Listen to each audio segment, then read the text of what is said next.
Another residential area hit last night in besieged Aleppo. Warily and slowly, survivors gather to see if they can help those injured. But moments later, the jets return, and they are caught up in the terror.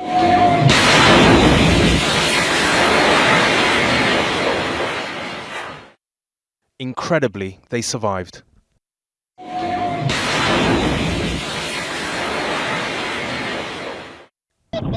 And the relentless bombardment continues into the day.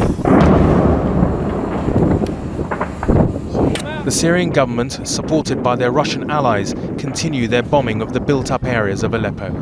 The rebel-held east of the city is bearing the brunt of the bombardment, and there are 300,000 civilians trapped there.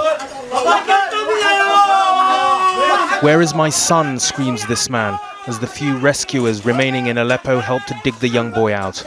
He didn't survive. The plight of people here is desperate. Civilians in Aleppo are trying anything to hamper the airstrikes, burning tyres and even their clothes to create black smoke. Abdul Kafi lives in besieged eastern Aleppo. People, all civilians in Aleppo, burnt car wheels to make black clouds to cover this area from the planes, because they are targeting all the places here in the free part of Aleppo. It's a futile gesture, as warplanes use sophisticated GPS systems for targeting, but it's a measure of the hopelessness people have been reduced to.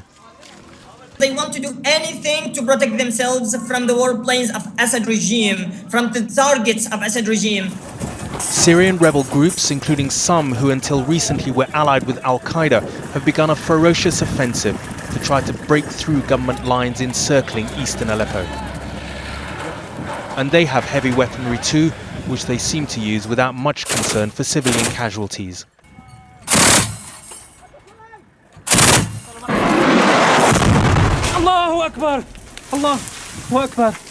In the midst of all this, all the talk of humanitarian corridors to allow civilians to leave seems unlikely in the extreme.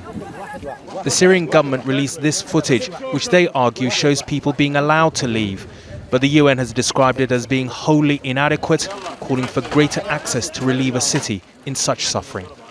Rageh Omaar, News at 10.